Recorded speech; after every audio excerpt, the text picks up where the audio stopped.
Should we talk about Invincible? Yeah, we should. No, we're just going to go over movies and about TV shows. Ghostbusters and Netflix. Why did you think you were here?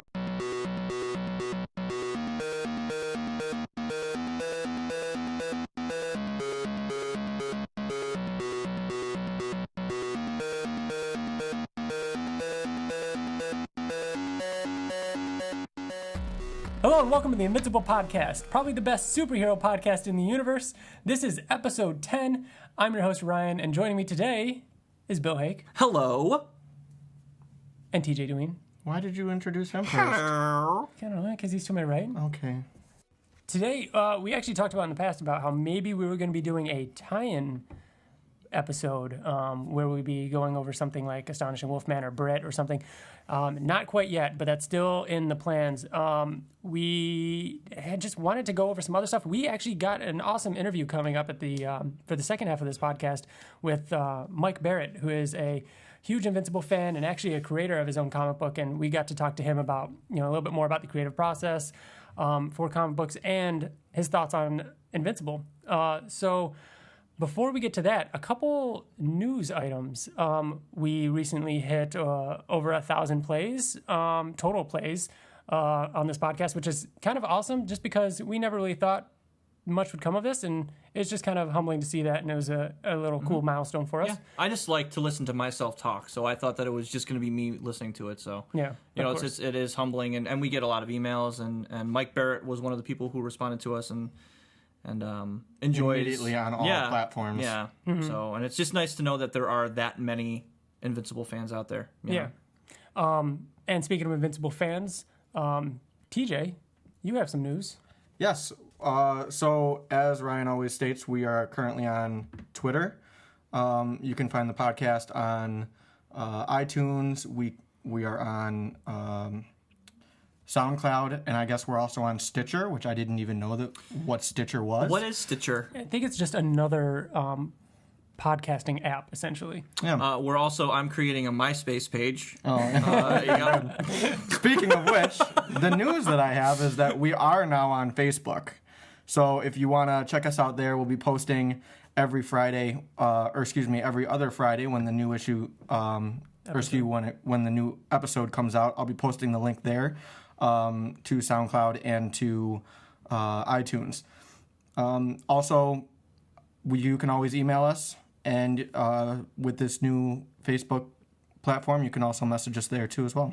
So, go to Facebook and like our page and become fans of the Invincible Podcast, the Invincible Podcast. But you can catch us on Facebook.com/Invincible Podcast. Awesome. Also, some other news items is upcoming conventions. Ryan Ottley will be at New York Comic Con, San Diego Comic Con, and Fan Expo up in Toronto, which is great because we couldn't make it to New York Comic Con this year. Like, we won't be able to make it, I should say. But we will be able to make it to Fan Expo. So hopefully we'll get to meet up with Ryan Ottley, maybe get a sketch. That'd be awesome. Yes. Sketches, some pages maybe. Go ahead, Bill. Who would you guys be more excited to go see, Kirkman or Ottley? We've already met Ottley, me and Ryan. With that being said, I still kind of say Ottley. That's tough. I don't know. Just I have a hard doesn't time. do conventions. Like, No, he does. He was just in But in he's Hawaii. not doing fucking New York. He might be. I don't know, actually. I haven't seen it announced, at least. No, neither have I. So, I mean, if I find out he does, we'll bring it up next time. And speaking of Ottley, he does have his art book now on sale. This one is Violence and Pigtails. Yes. And it's actually a bigger one. It's hardcover. It looks awesome. So pre-orders are up for it now. I think he said it ships in August. How much?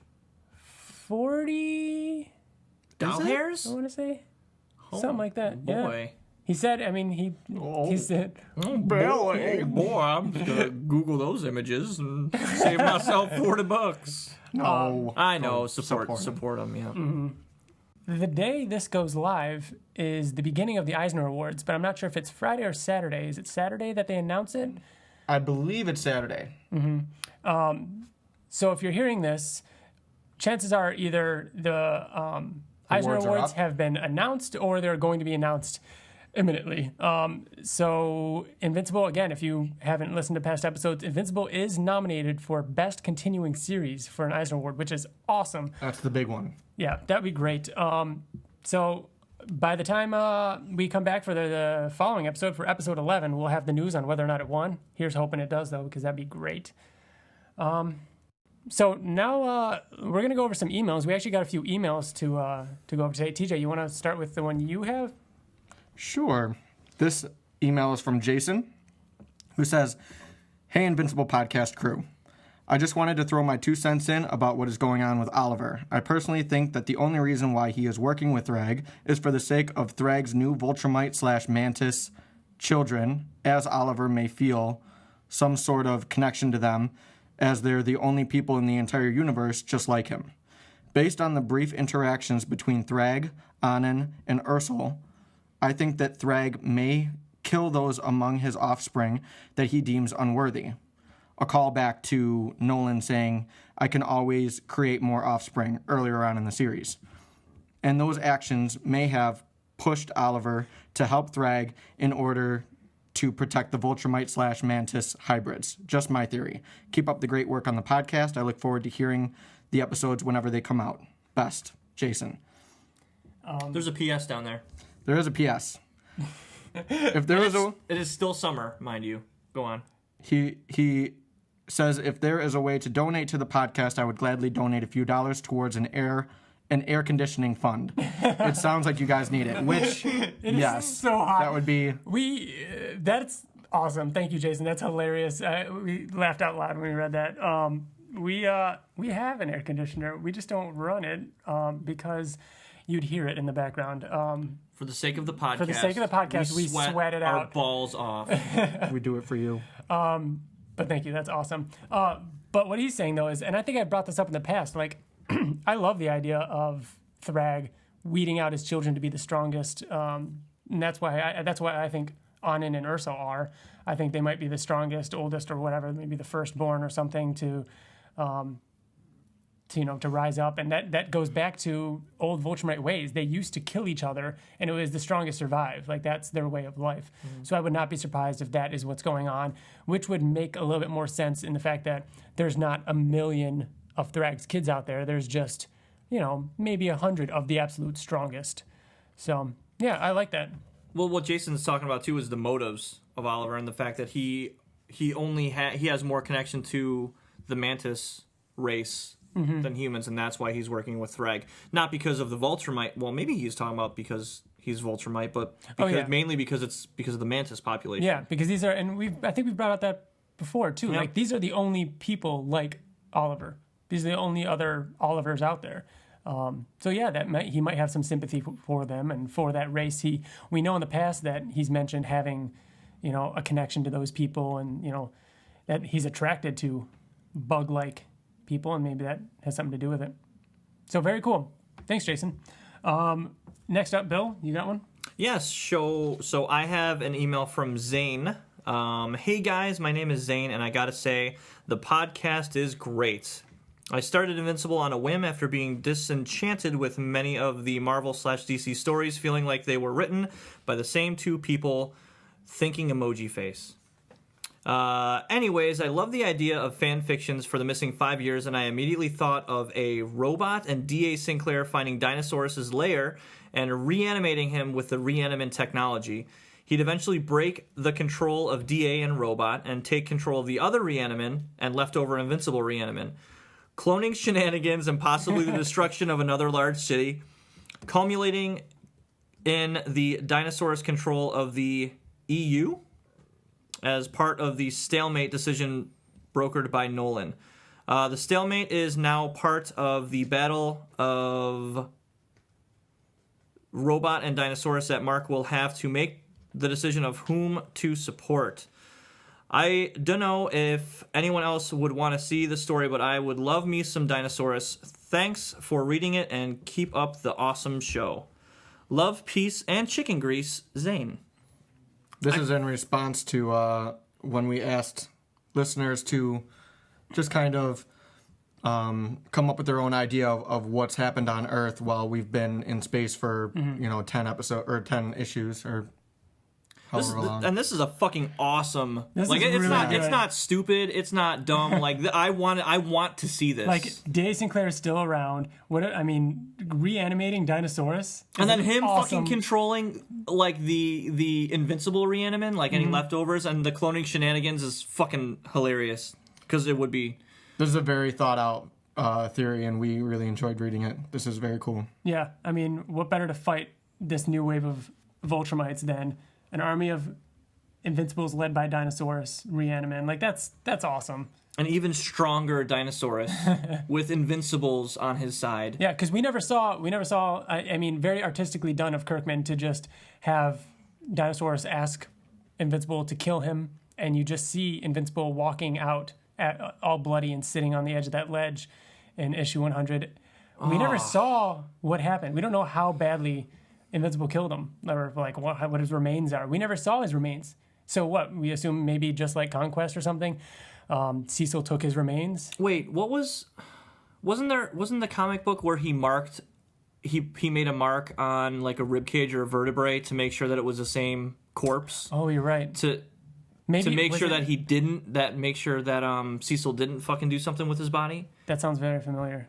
Or it's from a movie. No. He was like, he checked the corpse of Dinosaurus, I think, if my memory serves me right, and he checks, he's like, I marked something down on the third vertebrae down to make sure that you're right. that this is the actual corpse that you're showing me, Yeah. and not something that you faked. If we're wrong, write in and let us know, because I think that sounds very familiar. Yeah. And continue these. I mean, we still Yeah, that's don't know. awesome. We still don't know for sure. And even if not, I'm sure a lot of the stuff that you guys can come up with would be cooler than what actually happened. Yeah. Because that's awesome. Like that's so Zane, excellent job. Like I read it over and over again, and then like actually like illustrated it in my head. Like fucking awesome job. Yeah. Thanks, Zane. Awesome. Like us Thank on you. Facebook. All right, and then I have the final one from Niall. He says, or she says, I don't know. Niall, I think Niall is the name of one of the One Direction people, so I think it's a boy. All right. Maybe it's him. Isn't most of One Direction females? But Niall is an avid listener of the Invincible podcast, so he can be whatever he wants to be. Niall says, holy shit, I never thought of Marky being Tara's twin and Anessa stealing him. What the fuck? But I have the same speculation as you guys, that they're in the same timeline as when Immortal was king and Invincible killed him. I do believe that Invincible is, however, going to become ruler or leader of the Ultramites soon enough. In the issues where Angstrom had the alternate Invincibles, or the issue with Immortal being king, the Invincibles both mentioned expanding their army. I also had a theory that Anissa had Invincible's illegitimate son, so he could usurp the throne one day because he has Lord Argyl's blood. But that's a long shot. I love hearing you guys' discussion. Keep it up. I actually think that's awesome. Like the part in which you mentioned wanting to have Lord Argyl's bloodline. That's brilliant. I never thought of that because remember she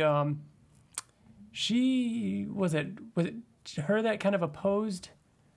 Human. Well, everybody. Well, not just that, but everybody turned on Thrag when they found out that Nolan was the true heir and everything. So her having an actual, I guess technically blood relative of Argyll would be a big deal. So that part specifically of your email was awesome. I think that's a really good point. And yeah, I hope this is the timeline in which Immortal is king. We've all been kind of hoping that was coming, and that's in the future somewhere. And then like. Earlier today, Niall sent us another email, and all it was in the subject line was issue 132 teaser, holy fuck. And then the link to the Reddit page with the image description. Now, I used to not like seeing solicitation. Wow. Issue covers before they come out. Yeah, those things. Because I don't want to be spoiled too much. Like I don't like watching next time on Game of Thrones. I don't like watching. But one thing that typically. we've noticed from Invincible, especially from the last Walking issue, Dead, everything, was like the last issue we talked in the last new issue podcast about how the cover was Thrag, and then before that we talked, Thrag's on the next cover, so he's got to be prominent in this next issue, and he wasn't. He was only in one square, so. And I've talked with Liz and Brittany before about how the covers don't necessarily always give spoilers. They don't necessarily. They might represent the concept of the episode or the issue or something, but they never necessarily ruin anything. But either way, if you don't like listening to those, skip ahead 20 seconds. I'm gonna show Bill. Aww. Yeah. So the cover for 132 is gorgeous, and we do normally talk about the upcoming covers at the end. Spoiler alert! If you don't want to know, it's not. We don't know if it's a spoiler. This We is don't know. very It's just the subtle. cover. This doesn't even give anything away. But go online, check it out if you haven't seen it. Issue 132, which is going to be Corey Walker's final issue in his arc before taking it off to, before Ryan Ottley takes over again. It's the end of an arc, which Beautiful means cover. that this is probably going to be a crazy issue. so let's talk about it a little bit. No. You I don't think we should talk about it. I think we're going to talk about that cover when we read 131, because at the end of every new issue, Oh we yeah, talk about the cover. I guess you're right. But in the meantime, just Look at his the face. reactions. Why'd Yep. you say skip ahead then? Skip ahead 20 seconds. Oh, because I wasn't sure if we were going to actually say what was in it, but you're right. We're not going to talk about it. You should say we're not. Well, it's too late now. But Yeah, that's all right. That about does it for news, emails. Remember, you can email us at theinvinciblepodcast@gmail.com. The Twitter handle is InvincibleCast.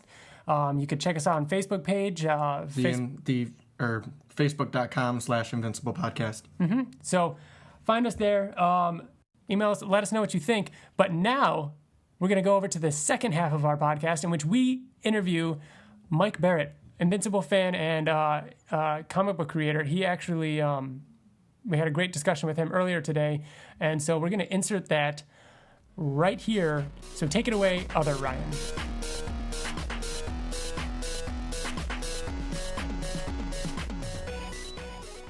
Thanks, Ryan. And it's still me, TJ, and Bill. But joining us now is Mike Barrett.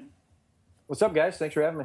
Of course. Thanks for being on the show with us. This is actually our first guest on the podcast, so this Right. is kind of exciting for us. Can Coming from only go uphill from here. Pretty Right. good. coming from New York City, right? Absolutely. Yeah. How long have you been in New York City for? I've lived in the city 9 or 10 years. Really? Moved here after college. Yeah. Nice. From where? I went to college in Michigan. I grew up in upstate New York, about 6 hours north of the city, Corning, New York. If you guys. Oh, nice. Yeah.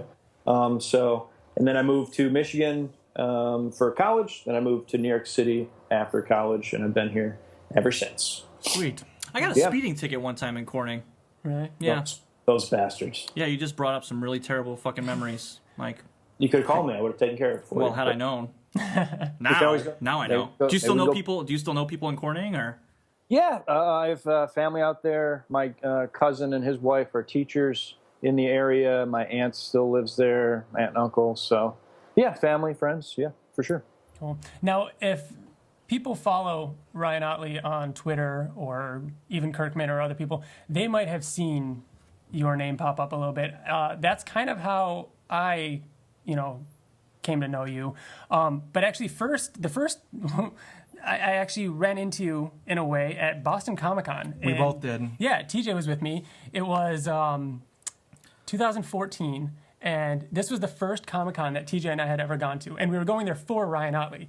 So we It was my first time meeting him too. So, Really? And I think we met in line. And now Yeah, that and- the listeners don't know, but we're Skype video calling right now, and I'm seeing you guys for the first time. And yeah, of course, I totally recognize you Yeah. from And two and a half years ago for sure. It's the funniest thing because we got in line early because we're like, in our mind, we're like, okay, we wanted to get a commission from Ottley. We wanted to look at his original art, and we were like, okay, we got to get in line early because, we had 'Cause no every- idea. Everybody's I'm there for Ottley, I'm apparently, assuming in our everybody- mind. Everybody has the same idea we do, and Right. everybody's running to Ryan Ottley. and So yeah, so- you have to be there first. Yeah, and so we get in line nice and early, and one or two people in front of us in line has the Vannon Invincible watch, and we're like, damn it, everybody is here for Ottley, and that was you. And then and then you actually were at the table right before us, and I remember you going through Ottley's original art, and Just waiting for you to get done going through his art so that We're like- I could go through his we're art. like looking at it like, oh god, is he gonna take He's that gonna pick page? the best fucking one. That fucking douchebag. Yeah, that was me. No, and that was actually, I think that was my first original art purchase, and I've since become addicted to it. But yeah, that Really? was. Yeah, I'm the same I way. bought a cover from another artist and then I bought my first Ryan Ottley page, which is since expanded. So Yeah. That's awesome. yeah, man. We yeah, got a little mini reunion right now. Right? Yeah, both TJ and I got a commission that day and a page from Ottley, and it was awesome. That convention was the best. Did you get a commission that day? I did, yeah, and the commission was actually featured in the back of the trade paperbacks. Nice. What I actually got done. It's funny, a couple trades in a row have featured art that I own, which is just like the coolest thing. I'm like, hey, I have that, or that's a piece of like original art that that I ended up buying, and he talked about how he went through the penciling process or inking process or what have you. So yeah, the original that I got, it's like a Invincible just flying with a bunch of action lines in the background. Ended up in the back of one of the trades. I remember that. All the I ended up getting a Joker with him like looking from the side. It's like a side profile shot. Yeah, and I love the Joker. It's one of my favorite Batman villains. Batman is my, like, in all respects to Invincible, I love Invincible, but Bill and I both are huge Batman fans, so I wanted to get his take on Joker, and it was so much more than I thought. It's awesome that yours are kind of in the back of the paperbacks, but like Ottley does, I love how Ottley does that with like Invincible characters, but he can't really do that with other DC characters and stuff. Yeah, he can't share. Right, at least, but, I mean, he throws it up on Twitter all the time. But yes, but in his new sketchbook coming out, it looks like he's including other like DC characters. He's got other. I'm hoping. I would love to see Joker in that. That would be insane. I didn't even think about that. Or your Cyclops. Yeah, because I got Cyclops that day because he's my childhood favorite superhero. I mean, I know. With sketchbooks, I think you can get away with it just as long as you put some sort of legal disclaimer in the front or the back. And I think some artists have gotten in trouble if like their entire sketchbook is all Marvel characters or DC characters. But if it's a mix, if it's just, I'm sure you'll see popular big two characters in his sketchbook. I'm only assuming, so, which I can't wait to get. What are some of your favorite like original art that you have? Because you said you've gone on to get more Invincible stuff. Yeah, I have the cover to Invincible issue 33. It's my gosh, that is my favorite issue. That's my favorite issue. It's the one with like the huge spaceship on the front, right? Oh no, I thought 33 was the one with Angstrom Levy's head like real big on the cover. Maybe I'm misquoting the. I don't know. No, I'm misquoting my own collection right now. What a rookie! But I also have my absolute single favorite page in the entire series I own, which I'm just honored every day to look at it. It's Invincible versus Conquest, like flying towards each other. Oh, you own that. Oh. Yeah. So that's awesome. That's the money shot. That's like the money if you shot. want one, that's the fucking shot right there. Yep. Now it's the back of I think it's the last page in issue 61. Yeah. So. It's him flying up at him and him flying down at him. Yeah. Oh. I actually have the page that I got in Boston was like 33 was my favorite issue. I actually had to track it down so that Ryan could sign it there, but I ended up getting a page straight from that issue of just Angstrom. It was the one where Angstrom and like showed up at his house and was like terrorizing his mother and sending Invincible through all these different dimensions. Oh yeah.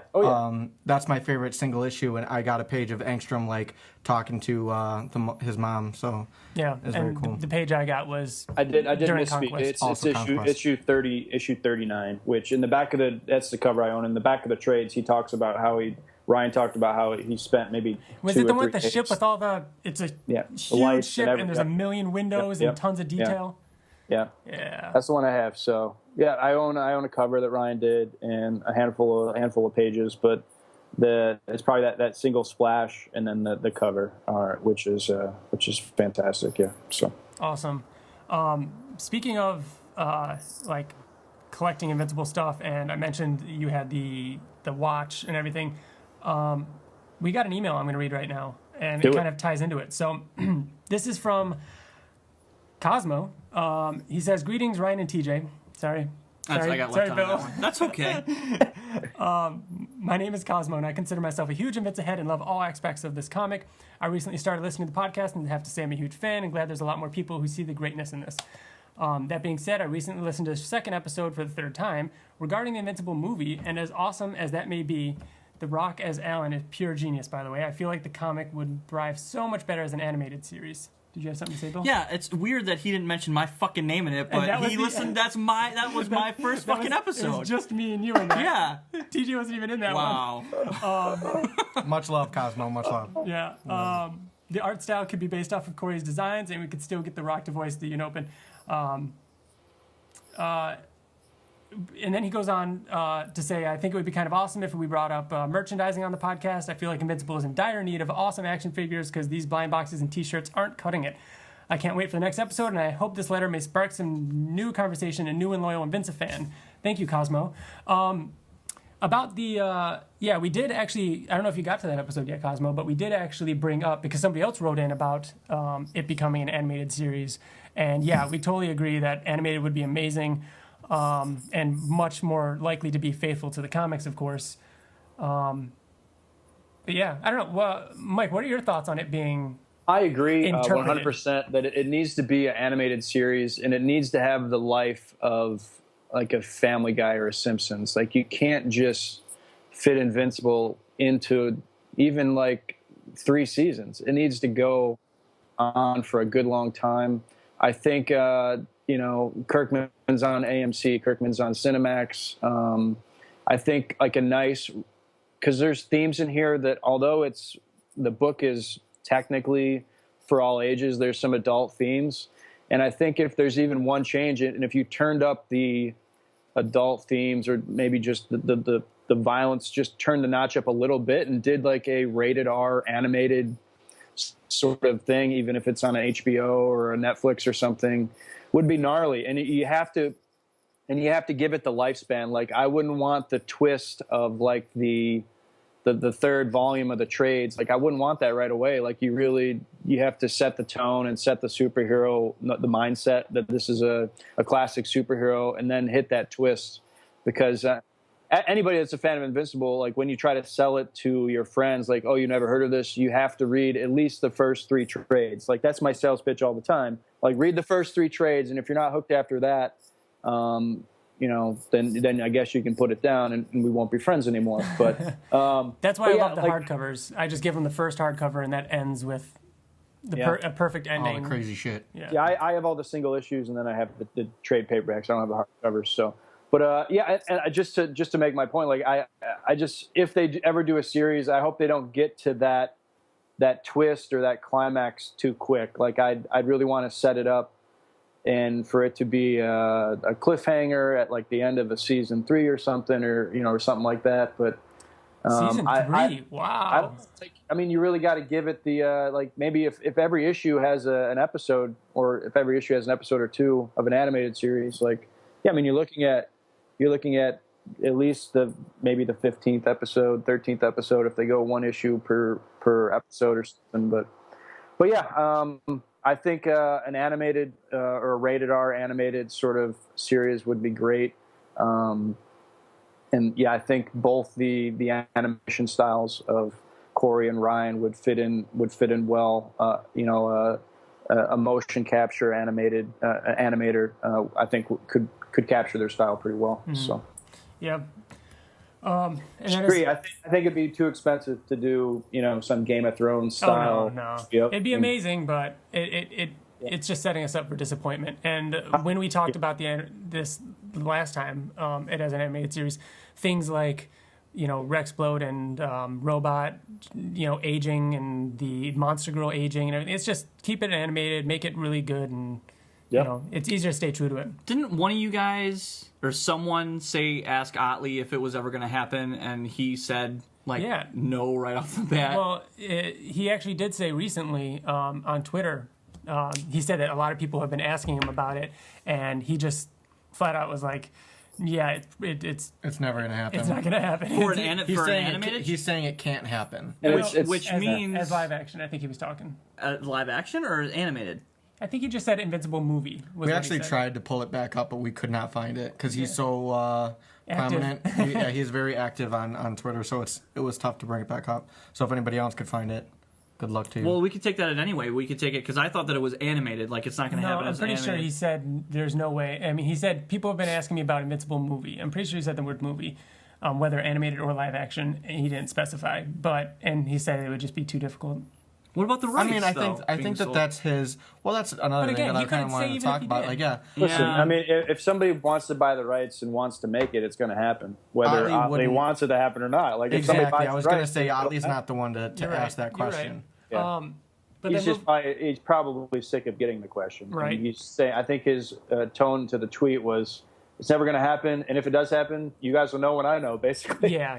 Right. So stop asking me. And then moving on from that email, merchandise. I mean, there's been a lot of, most of it is kind of unfortunately Comic-Con exclusive, especially San Diego Comic-Con exclusive stuff, whether it be like the watches, the blind boxes of the, Invincible and Rick, the larger vinyl characters. What else is there? There's the mini-mates. There's this year they announced the pins. Statues. Which, there's the statue, but that's hard to get by now. I think that merchandise would be awesome. I'm not going to San Diego, but I'm getting me one of them Conquest pins. My dad. Oh, I know. That's going to happen. I'm going to try and get them. Did you end up making it to get tickets on New York? Yes. Yeah. You got your tickets? Awesome. Yes. Congrats. That's great. Yep. We wanted to go, but it sold out like very quickly. And I didn't know, as you know, I didn't know about the whole pre-sale thing. This was the first time we ever tried to go to New York, and I've had a busy couple months, so yeah. Yeah. But we are going to Fan Expo, which you just got announced. Yeah. Otley got announced to go to Fan Expo, which is nice. Like 2 hours away, not even. And so we're going to... We got to cross the border and go to Canada. Yeah. You guys should be able to do that. See if he wants to, like I said, see if he wants to set up an interview or something. I'll shoot him an email. We would love that, yeah. Find out. All right, well, I guess... we'll kind of talk more about how you started. When did you start reading Invincible? It's actually a pretty cool story, I think. 4 years ago at New York Comic-Con, I was just browsing the Image Skybound comic booth. This was the year, I think, Walking Dead issue 100 came out. Thief of Thieves had just come out.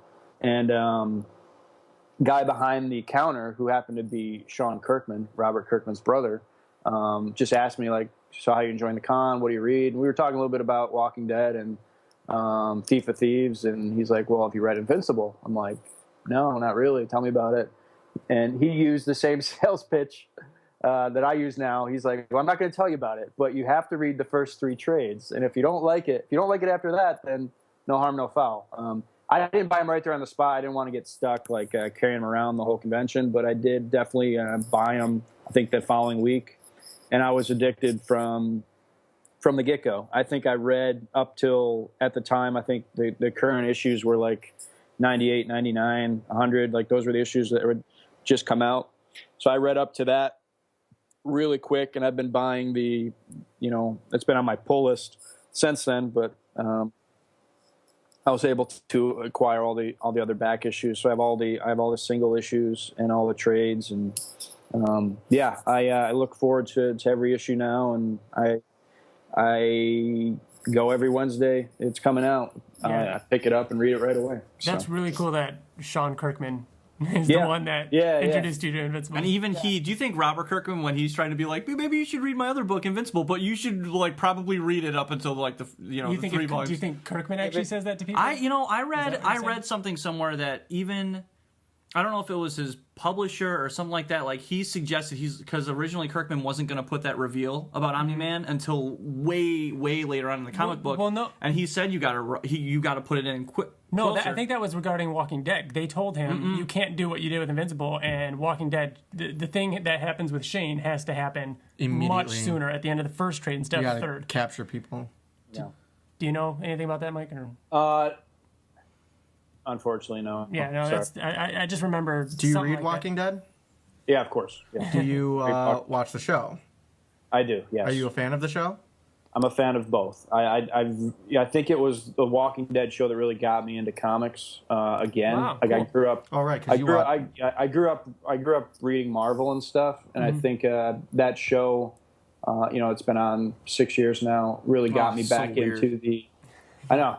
I remember so when it was weird. announced. So I cried. old, yeah. So I but cried yeah, when it was I mean, announced. I think it really got me back into still crying. and sort of molded me into the type of reader that I am now. I read a lot of creator-owned stuff. Yeah. I sort of stay away from the big two. Yeah, A little more now. like you, I think Invincible is the only superhero book that I regularly read. like you, I grew up with Marvel, and Bill and TJ were more DC.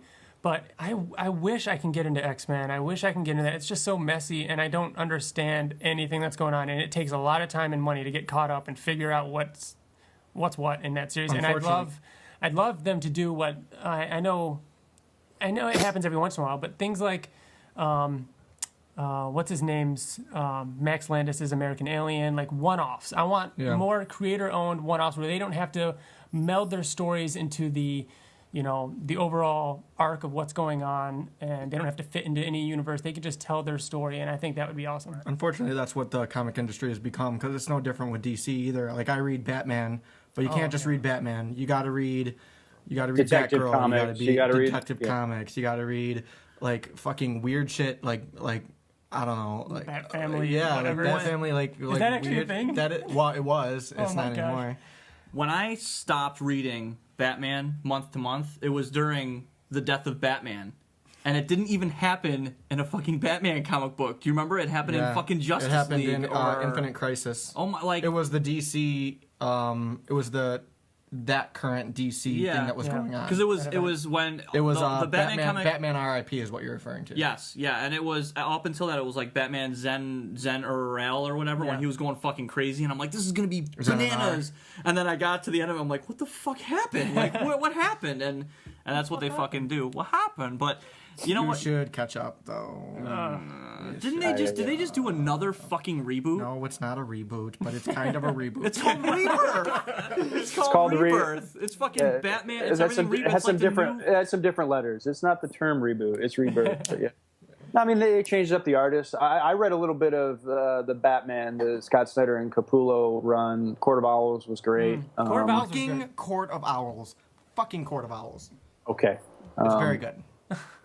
Oh, okay. I thought you were angry at me No. saying I like. I'm a Fuck big you fan and your of that. Court of Owls. Yeah. Fuck your it's Court very- of Owls. And I guess that's going to be the sort of overall theme of the Gotham season 3 of the TV show. So I'm interested to see. I don't know if I haven't seen Scott Snyder say anything if he's involved in any of the plotting or the storytelling of that TV show or this season, but I sure hope he is because it's his story. But yeah, it's like I have my moments where I hop back, especially like. It usually comes with like a favorite artist does a variant or favorite writers writing on a story or something. But I'm really now more Image, IDW, that sort of stuff. Well, then bringing it back to Invincible, do you have a favorite issue? Sure. All of them? No, but yeah. I know it's hard. I know it's kind of hard to pick, but yeah. I'm really attached to issue 61. That was the first appearance of Conquest. He's my favorite character. I don't know why, but I tend to like villains a lot. Like my favorite character in Walking Dead is Negan. I mentioned earlier, like the Joker and stuff like that. But yeah, I mean 61 only because I own like my favorite page from that issue. It's my favorite page from the entire series. And Conquest is just gnarly. He is just gives no shits about anything, and but yeah, that issue and then or a favorite arc, like if Invincible at its peak. I think we all usually think of Conquest. I mean, Conquest. It's like, what's your favorite Yeah. movie? Shawshank Redemption. It's like, what's your favorite part? Conquest. Shut up, Ryan. It's Shawshank. Your favorite movie, Shawshank Redemption. Shut I mean, up. I really, and I hate to use, I guess, a token answer, the Conquest, but I really think that's where Ryan really turned into what we all think Ryan is. Like, that was his first really Ryan Ottley style fight. Like, it just, even some of the punches from previous issues, like you don't even see blood. Like, and this one just gets crazy, and it's like, oh shit, this is really what it's about. Like, these fights are no holds barred, and the conquest stuff and the stuff that happens to some of the characters. You know, trying to stay spoiler free here, but yeah, I mean that issue and that whole arc is definitely one of my favorites. That and issue 75, which, you know, just because I'm a big fan of Ryan's art, issue 75, I think it was a double-sized issue. It had like 6 double splashes. Yeah, 2 that splashes. was them. The Ultramite War. Yeah, in the middle of the Ultramite War. Yeah, where they fly through the Ultramite planet, and it follows by like 6 double splashes, that fucking 12 part. whole pages, 12 whole pages of the issue, like half the issue. No words, just explosion. It just kept explosion everywhere. Yeah, and it was awesome. That just goes to show how strong of a fucking artist he is, that he can, because if you think about it, Conquest, you can count the words that are in that whole arc. Like, there was very little dialogue, you know what I mean? And it was all action, and it was just, you were so enthralled in it, you didn't even need words or dialogue. And he just shows, I mean, he can control the tone of a comic like that. Yep. Yeah, it's really good visual storytelling, and I'm sure a lot of it went into the scripting of, you know, Kirkman deciding he wanted maybe less dialogue and more visual storytelling. But yeah, it was both those issues are great, and then obviously an honorable mention for issue 115, Thrag versus Battle Beast. It all starts there. Oh, you had to talk about it. Yeah. I don't think a lot of the fans are recovered from that yet. That sucks. There is another. Yeah, but there is another. There is another. There's a I've heard of another. Yeah, there's prophecy tolls of another. What's what predictions do you have, if any, for what's coming up next?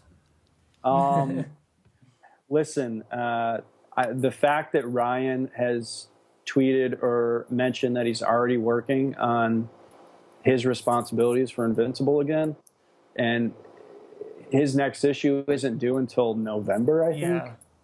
It's one. It's gonna be. It's gonna. 34? Yeah. I think it's 133. I think Corey still has August, September, and October, 3 more issues. I could be wrong, but I think we're going to see Ultramite War #2. In all honesty, Yeah. I think it's going to be crazy. I think Anessa is still a little attached to Mark, and maybe she switches sides. That's my other crazy prediction. So what's going on with Oliver right now, you think? I think he's a double spy. He's sort of playing both sides, but I think his loyalties lie to his father and his brother. I agree. I think we all agree on that. So, Yeah. So we've got, you're saying Ultramite War Part 2. I mean, right now the Ultramite army, Thrag's army, is a bunch of kids, you know, younger teens. right. What side of the Ultramites on Earth going to be?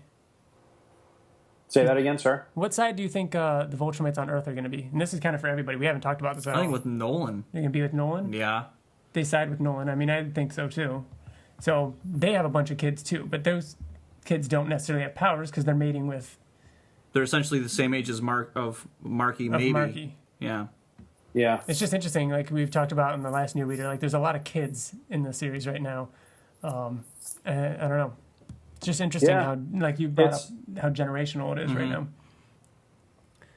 I think there's, and then obviously the whole thing with Robot too. There could be three or four different sides combating with one another. Maybe Robot teams up with Thrag or something. Who knows what might happen? So, go ahead, TJ. What do you think about Nessa's son? Nessa's son. The Marky? yeah, I think, and obviously I've listened to what you guys have commented on it as well, the last podcast where you discussed that issue. I agree with a lot of what you said. I think she sort of stayed attached to Mark. That might have been like she has that child with him now, that there's always going to be that connection there. And I think that might lead to her changing sides. I think obviously anybody that's a reader of Invincible would think her allegiance lies with Thrag, but maybe because she's a mother now and that child is sort of attached to the more heroic side of this story, we might see a very classic villain in this story transition to be a hero, in my opinion. Mm-hmm. I'm gonna read this email. Do it. We have another email. TJ, do you want to read it? I read the last one. I can read it. You should read it. I'm not good at reading. All right, me to read it? Go read it. All right. And by the way, Out loud. this is from this one's from, who was it? J-Dog Bigums. J-Dog Bigums. J-Dog Motherfucking Bigums. I get alerts. J-Dog. What's up, Jay? Wait. I- It's not Bigums. It's Big Gums, but it's Bigums. But it's entitled Rape Child. J-Dog. So I got this alert on my phone whenever I get an email, and so it's like on my phone, all you see is the subject, and it says rape child. So his name is Josh. I'm assuming, unless I don't know. Oh yeah. We'll just, Either way. we'll just call you J-Dog. J-Dog. So call him J-Dog. Bigums. No, we're gonna call him Jag-Dog Motherfucking Bigums. All right. All right. All right. I listened in on your most recent podcast, and it discussed everything that I wanted, but one thing. You guys didn't discuss the possibility that Marky could have a different father. The reason why I bring this possibility up is because it has been heavily implied that Mark didn't finish, as we saw during those panels depicting the rape and the dialogue afterwards. We'll include our thoughts afterwards. Yeah. Are we getting back into a debate of whether or not he finished? 'Cause I swear you guys talked about that for 20 We minutes. did, which is why I'm gonna finish the email. Yeah. All right. Also, Marky acts and looks more like a 3-year-old, and it has been stated that Tara is 6, making it impossible for Mark to be the father. I think Kirkman showing Anessa's biracial baby was to clue us in that Viltrumite/human hybrids can express genes from the human parent as well, which could give way to the possibility that she found a human that looked just like Mark. Given how obsessed she was with stalking Mark and how much of a weirdo she usually is, I wouldn't be surprised if she took this course of action. Maybe this person humanized her and then he died during the war, maybe. It really makes me wish that Kirkman should have disregarded the black guy and replaced him with the Mark lookalike, as it would further convey how much of an obsessive weirdo Anissa is, and it would leave Marky's paternity as ambiguous. I really hope my theory is correct, because if it is, that would mean that we've been waiting 2.5 years for the obvious, which would be very disappointing. I really want you guys to discuss this on your next podcast in July. Oh, and also Marky is an actual name. Well, I guess, yeah, it's an actual name, but I mean, I think she was using it as a nickname, calling him Marky, like a little Mark. So there's a lot in there. We don't have to go into the discussion on whether or not he finished. But Do you think he finished? Vote for me, he finished. yeah, I think we've kind agree. of come to the conclusion. Come to fruition. Jesus. Round of applause for New York City right there. That when he said I didn't, he was meaning to say I didn't want that, not that he didn't finish. But I think it's a good theory that I like how J-Dog is really tying in Anissa's craziness into this, and maybe she found a lookalike and all this kind of stuff. But It's an interesting theory. interesting. But Yeah, it's a theory. We all have those. Yeah. So. Here's the thing that gets me, though, is that he said that he really wishes it was that because he doesn't want us waiting 2.5 years for the obvious, that it's obviously Mark's kid.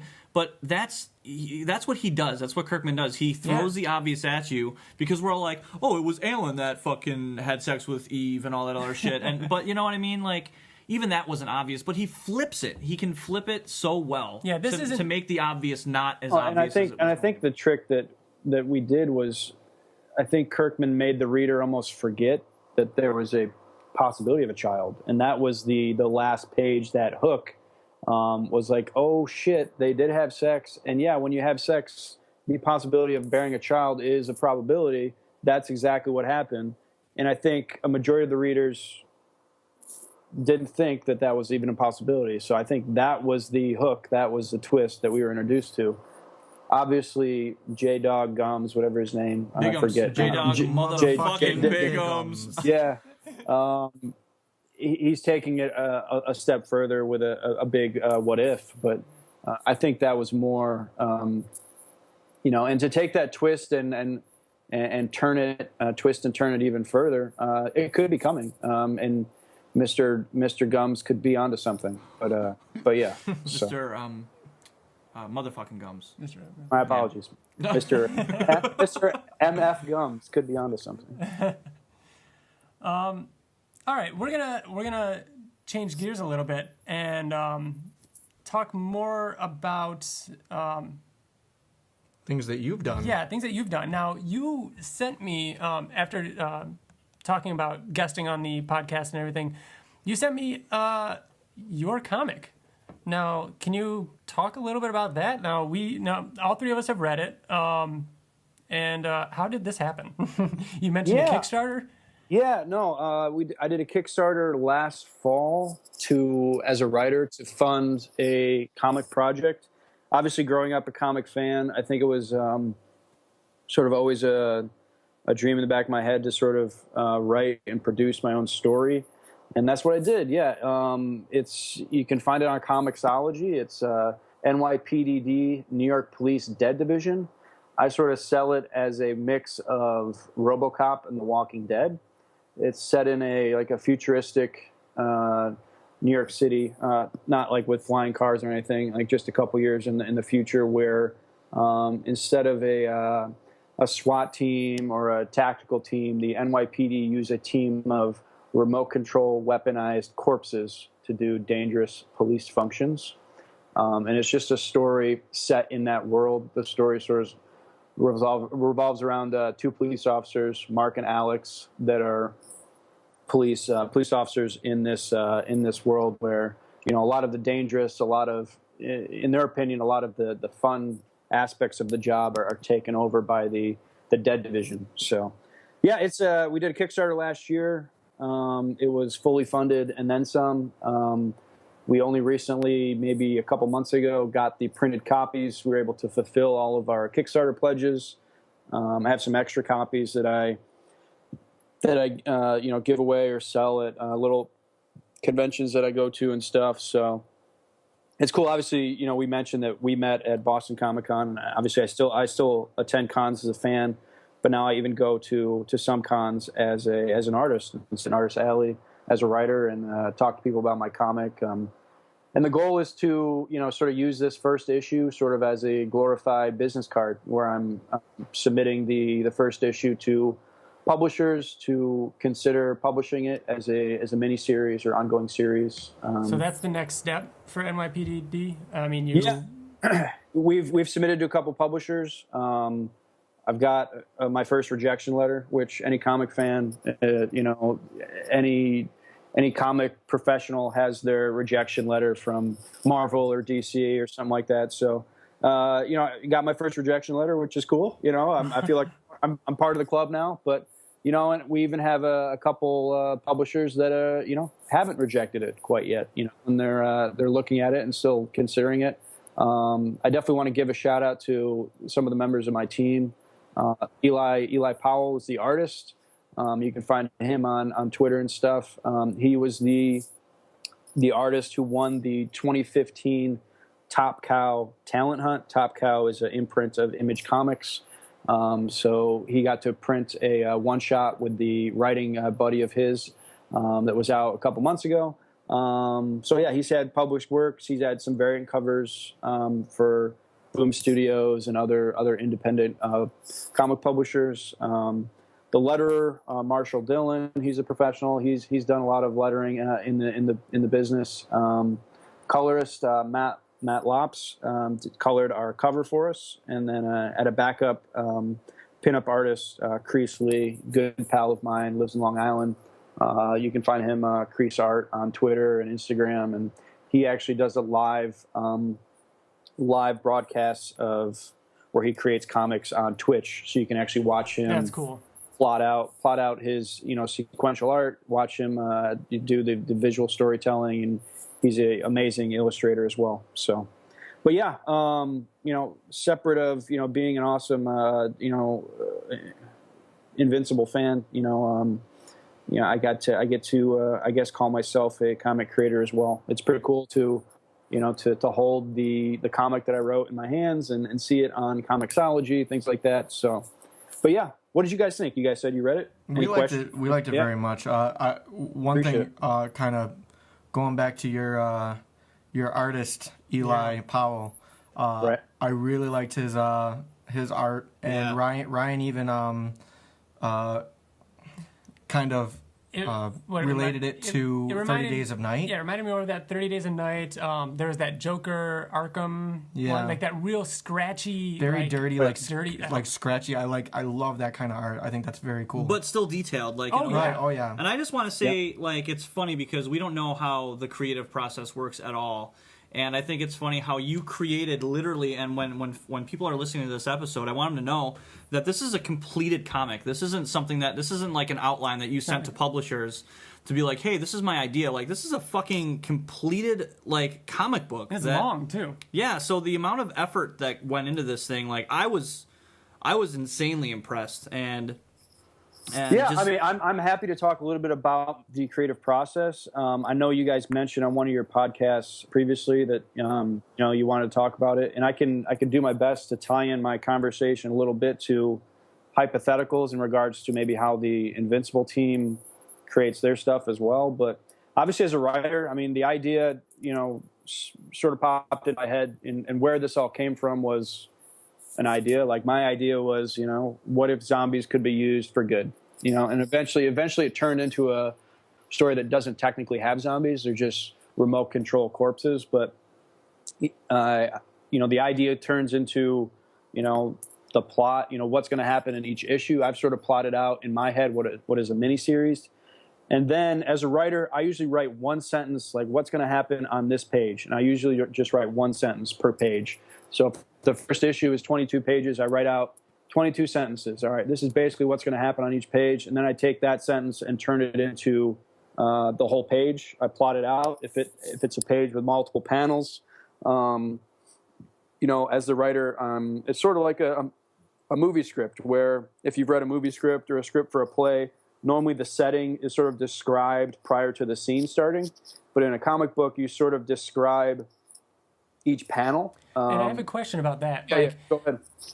You write out, and we've talked about it on the podcast, and we've all seen it in the back of the trades or the hardcovers or anything. And there's that script book. Kirkman will actually say, 5 panels, one large panel with the 4 square beneath it or something like that. And then he says, in the first panel, we're going to be seeing Invincible or whoever go from left to right, and then and so on. How much? I mean, I guess it can vary between writer and artist. I mean, do you put that much direction, that much direction on the artist, or if Ottley or your artist Eli or anybody says like, why are you having him go from left to right? He really should be going right to left, and why are you doing 5 panels? It really should be going 6. Yeah. I mean, it's a balance of both. Yes, as a writer, you sort of take the role as a producer, and a director, like, you're sort of describing what you want to happen in each panel, but you also have to trust the artist that if you write a 5-panel page and he's like, boy, I think I can bang this out in 3 panels, and tell a better story, then you say, all right, yeah, of course. I mean, it's a dynamic duo. It's a tag team process. Some writers are extremely particular and write very particular direction. Sometimes their description of panels can be paragraphs long. I can describe a double splash page with a couple sentences, and then just have at it, Eli. Make it look great. And like in that script book from Kirkman, I mean, looking through it, you can see that there'll be times where Kirkman says, literally the sentence, make it look cool, and he'll say that to Ottley or Cody Walker or whoever, and they just make it look cool, something like that, punching him like this, and he does leave it. And then there are times in which he's extra detailed. So I guess it really does come down to the teamwork and the conversation. It's not just and we would I would even sometimes draw like stick figures and shitty versions of the pages that I sort of saw in my head, and Eli would Eli works traditionally. As an artist, there's mainly two options. You either work traditionally, where you're penciling and inking on a page, or you're working digitally, where you're drawing it on maybe an iPad Pro or something. But Eli worked traditionally where he'd pencil out everything, and then he'd send me the pencils. And then if I saw something that I felt needed to be adjusted, which was very rarely, I'd maybe provide him with some notes, and then he'd put inks on top of the pencils. His pencils were usually very light, and then he'd tie in a lot of the detail as he did the inking process. And I mean, Ryan works traditionally most of the time. I think sometimes he does some digital layouts, but I know Ryan does traditional pencils on paper. That's why you can buy his original art. He has it, when he goes to shows. Corey used to do traditional, but the most recent issues are all digital. So the original artwork, you can't buy it because it's all on his computer somewhere. So. Interesting. And this ties in directly to my next question. Going from, like, Ottley does his pencils. Now, he doesn't always do his own inking. Sometimes Correct. he'll send it to someone else to ink it. Does he literally send the physical paper, or are they scans? Because sometimes you'll see the... This is the way it's changed a lot, since when we used to read comics when we were younger.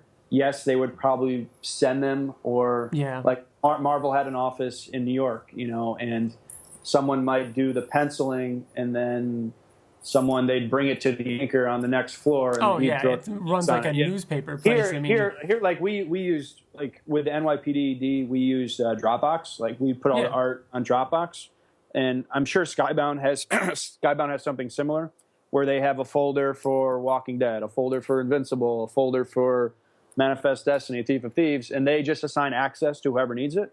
And you log in. Ottley might throw his pencils down, into the folder. Then he'll shoot a text or something to, the inker. Cliff Rathburn usually does most of the inks, and then Cliff will go in and throw down the inks. Cliff will probably print it out, blue line, print it very light blue on the paper, and then he'll ink on top of that blue line. And then again, he'll turn around, scan it, and put it back on the server. And then the colorist has access to it, the letterer has access to it, and what have you. So. Mm-hmm. So it's just everybody essentially getting copies of the previous work and adding their own layer. And that's why sometimes, going back to, we've mentioned original art, that's why sometimes some pages have pencils and inks, where you can buy the pencils from Ryan, you can buy the inks from Cliff. I mentioned my favorite page that I own, the Invincible versus Conquest. It's actually Cliff's ink page that I own. Oh, okay. So the pencils are out there. Somebody else owns them, but I have the inks, which... I think I saw the original that day at Boston Comic Con. The guy that was helping, I forgot his name, the guy that was helping Ottley, he said he travels with him and helps him out at cons. He said he basically had every page from the Conquest storyline, and he pulled out his binder and he was flipping through them and such. And That could have been. I think the guy that was there, a guy named Rob, good friend. Rob Zeta. Yeah, a pal of mine on Facebook, and I see him every so often. Yeah, yep. So I don't know if he owns the pencils, but he might have had them at the time. Cool. So, but yeah, and then not to lose my train of thought, but obviously the colorists, Invincible has used a couple different colorists. Throughout its time, the colorist will hop on the server, grab the final inks, and then color them. With NYPDD, we only colored the cover. The comic itself is black and white. We had a stretch goal on Kickstarter that if we hit a certain amount, we'd do it in full color. We just didn't hit that. But yeah. And then same with the letter. I want to give a shout out to Marshall Dillon. Obviously, he gained our pages after all the art was finalized. He pulled all the pages off, added all the dialogue, all the special effect wording, like if you want the sound effect of a gun or a machine gun going off, that's all in the letter to make that look awesome. Sound effects are on the letterer? Yep. I actually didn't know that. I thought that was Ottley or the artist who. Sometimes, do they generally leave room? No, I guess they wouldn't leave room for it because sometimes it covers over characters. sometimes they're drawn in. Most of the time, it's the letterer.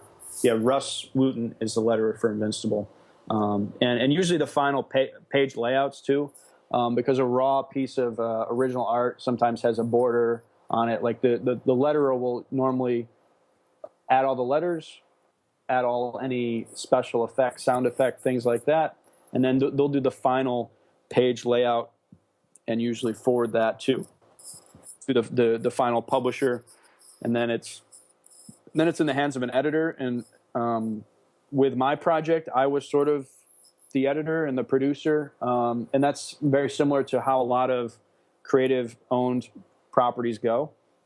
That it's on the writer, it's on the creative team to edit their own stuff.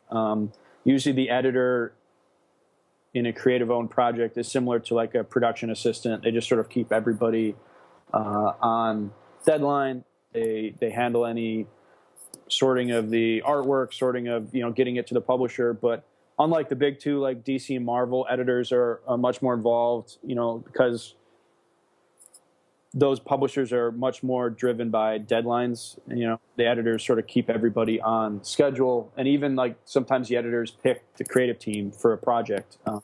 Here, like a creative team for an Invincible, or if it's Saga or something else, like they'll get together. They're going to create a comic, and they seek out an editor, or they seek out an editor in whatever capacity they want that editor to be in, and work with them. So. Cool. It's all different that way. So, I have some more thoughts and comments on NYPD. While we're still kind of on creative process and sure, all that, Bill and TJ, did you have any other stuff regarding that? No. Actually, the letterer, does he do it by hand or is it typed? Does it matter depending on the comic? It's different. Sometimes it can be digital. It's digital most of the time these days. But back in the day, it was usually sometimes typed out and adhesively put on the page, or handwritten. Correct. So some thoughts on real quick on NYPD before we let you go. Was it opening up a reference to Walking Dead, the opening scene at all? Because I totally got that. You got the two cops hiding behind the police car shooting at something. Yeah, and there's a couple little hints to some of my favorite comics. Obviously, I said that it's based on, my sales pitch is like it's a Walking Dead, combined with RoboCop. Yeah, we definitely got RoboCop. You see that? Alex, the main character. Alex Murray. Alex Murray, yeah, of course. I got to it. I was like, I was thinking. You texted me. I was thinking RoboCop the whole time. Like I was like, oh man, this is like it's reminding me of RoboCop. Like, and then as soon as it got to the end and I saw Alex Murray, I'm like, it's got to be like. There's no way it can be quick because Alex Murphy. Yeah. I don't want us to get into too much because if you're listening to this, I want people to go seek it out and read it. So we're not going to spoil too much. One thing that I want to say though that really impressed me. And again, this is, I think, all on you, but the way you did the direction of, it reminded me a lot of Watchmen and the way their, I guess, progressive storytelling goes. You had a line, it started off on two cops and then shows a flashback of those two cops and they're in their car. They throw out something in the trash. The trash zooms in on the trash. It zooms in on the trash can. There's a newspaper article talking about a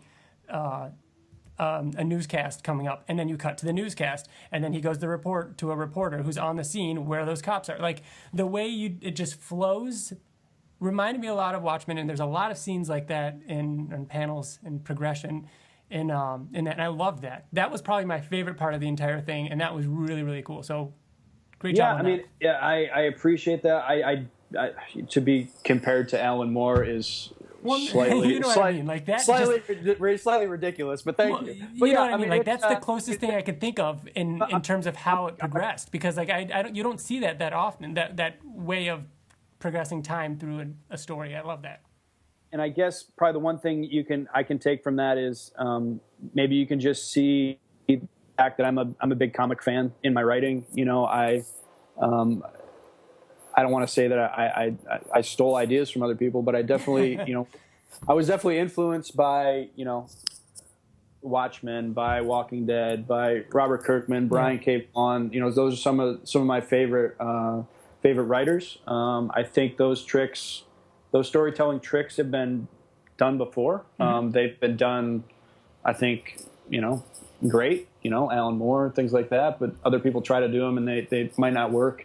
I'm glad that you thought that it worked well, definitely did. which is I'll definitely take it as a compliment. Thank you. So if people are listening, where can you remind them again where to find this? Sure. It's available digitally on Comixology. If you're interested in a hard copy, I do have extras. Just contact me through Twitter. My Twitter handle is at MikeRB2223. But yeah, I can mail you a hard copy if you prefer that. If not, you can get it digitally on Comixology. I think it's $2.99 on Comixology. But yeah, and then more news if you want to follow. We have a Facebook fan page. Any news, any announcements. If we sign on for a mini series or a publisher or something, you'll get all that through our Facebook fan page. We don't have an official website or anything yet. But yeah, and then obviously, I welcome you, all your listeners, to follow me on Twitter. But please seek out the other creative team, and give them some love as well. Eli's on Twitter, Crease Arts on Twitter, Marshall and Matt, all the creative team is on Twitter, and you can check them out. Especially the artists, you can see some of their work on Instagram as well. But yeah, Cool. look them up, seek them out. Yeah. Give them those a little social media love. So that'd be great. Yeah, thanks really for coming on and talking to us. This was actually really, really cool. Gentlemen, anytime. I look forward to the next new issue. I know we're waiting on some delays, but usually delays mean good things, that they're taking their time and getting it right. So can't wait for the next issue. And I particularly, I'm very nostalgic about Corey and his art, and I think it's great that he's back doing a whole art. But I can't wait for Ryan to get back too. So That seems to be I agree. It's more like I totally dig what Corey's doing, but Exactly. I feel like Kirkman has particular things that he wants Ryan to do, Yes, and I think there's a reason. that gets me excited. Yes, there's So, a reason Ryan's taking his time with this and building up. This is going to be great. So again, everybody, if you're listening, go seek out NYPDD. Check out their fan page on Facebook. We have our Facebook page. We have our email address. You can email us at theinvinciblepodcast@gmail.com. We're on Twitter at InvincibleCast. Message us on Facebook. We're on iTunes. We're on SoundCloud. Stitcher. We're on All that. SoundCloud. So that's it. We're out. That's it. Do the Thanks thing. for listening. Bye. later, guys.